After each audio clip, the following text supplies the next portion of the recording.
There's a method to my madness. You know, the first block we talked about these dwindling bank branches and how they might be a dinosaur and what the effect of internet banking has had on these institutions. And I seem to recall an outage recently, I think it was CrowdStrike and Microsoft, that really had a negative impact on some of our businesses. Just ask Delta. They said it was almost $500 million. That really highlighted the fact that a cashless society is still a ways away. Now, in a major U-turn in the global war on cash, the government and central bank of Norway, one of Europe's most cashless economies, they're seeking to slow or even reverse the mass abandonment of cash.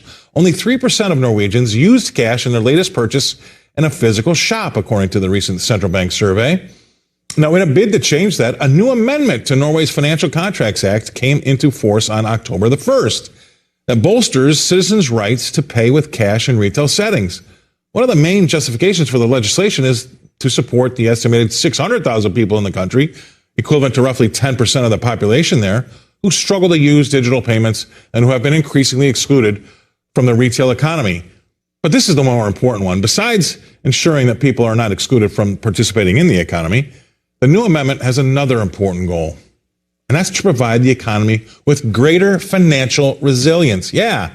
Now, we thought we'd bring someone on who's been talking a lot about this. Please welcome to the show, Rebecca Walser. Rebecca, thanks for being on. I'll just say one more thing and pass it over to you. But the greater financial resilience came to mind when I was doing the story, because when CrowdStrike, all those machines went down for CrowdStrike and people couldn't fly. Remember, Delta had lost $500 million or something, hundreds of millions of dollars. When they went to these hotels to book a room, they couldn't get in the room because all they had was credit cards, and all the hotels could do was take cash, and nobody had any cash. I thought that was a great example. So anyway, over to you. I mean, this is so incredible, Scott. This is great because we're seeing a country that has already gone so far into the parlay of cashless. And now they're coming back and saying, oh, wait a minute. When there's a grid disruption, when there's some kind of severe weather, and therefore there's power disruption, when there's cyber attack disruption, and then for our elderly population, those are 4 reasons right there, Scott, where we should never, ever, ever be 100% digital currency, which should be optional. It should always be optional. And we absolutely should still be able to use currency. And, I got really upset by my Starbucks right next to my office, because when I don't remember, I think it was coronavirus. In fact, it was coronavirus in 2020 when everything was going, cash is dirty. Don't touch cash. It's dirty. It's spreading the disease. So they went cashless. And I remember going in there, and I only had my phone with me, and thank God I had Apple Pay, that they took Apple Pay. But if I didn't have a phone or Apple Pay, if I was on a flip phone and I wasn't in the 21st century with technology, I wouldn't have been able to get a Starbucks. Now, I'm not complaining. I'm poor as me, first world problems. But what I'm trying to say is that it is legal tender, and all stores in the United States should be required to accept cash as legal tender. It says it right on the note. This is legal tender. So how are these stores now getting away with no longer taking cash in America? You know what they're doing? I think I actually did this to you. It's even more ridiculous than that.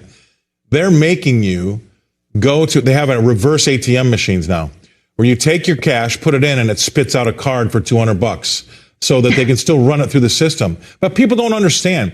Oh, if we go, if I need cash, I'll just go to the ATM. Well, how is that going to work with no electricity or no internet service, right? I mean, you really are in a position where that's what I loved about that story about Norway. Somebody's got their heads screwed on right, because it is the financial resilience of your economy that really could be at stake there if you can't get people the ability. I mean, just look what's been happening in Western North Carolina and East Tennessee. How do those people buy or sell anything? I bet you, hand on my heart, I bet you a lot of it's done over barter right now. I mean, just Florida, even here, we were down. I mean, there's still like 500,000 people in the state that have no power. How are those people buying things? How are those people dealing with society? Gas, you have to go to Gas Buddy, and by the time you get there, the gas is gone. I mean, people need to be able to function outside of technology. And that's the redundancies that we do not have, Scott. As they push us to digital currency, crypto-based, blockchain-based technology, it's great technology, but it is not always 100% foolproof because it requires electricity. It requires a grid. So what do you do? What is the redundancy? What is the resiliency? What is the backup in our system financially if we have a grid down, if we have a power outage, if we have some kind of war situation happening? What is the redundancy, resiliency of our financial system once we are on completely digital money? That is the problem. And the smartest guys in the room tell me all the time, because I'm holding the door, but the smartest guys tell me all the time, look, that whole idea that we were talking about, you and I are talking about right now, it has a single point of failure, and you can't have that in your system. You can't have one thing be able to knock everything else down, and that's the problem. And if you have some sort of electric magnetic pulse that shuts down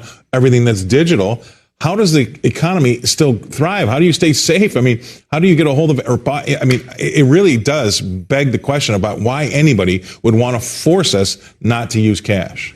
I mean, that's because they want control, Scott. And if you still have cash, then you give them an escape hatch, and they therefore don't have control. So this is the reason. But when you see a European country going so cashless and then reversing course and saying this does not work for our elderly, they feel comfortable using this. This does not work when you have any kind of weather problem. This does not work with cyber attacks and crypto, grid attacks. There's so many introductions of criminality on digital currency that we don't have when it's in your presence, physical substance. That's a problem. And, I just want to say something about Microsoft and CrowdStrike. That should have terrified all of us, Scott. That was just an update to antivirus software. Right. And it took down the entire world, the multinational corporations, the Fortune 100, all used CrowdStrike. And if it can cause that much damage, just updating our antivirus, then we have to seriously consider if we are sophisticated enough, and the answer is no,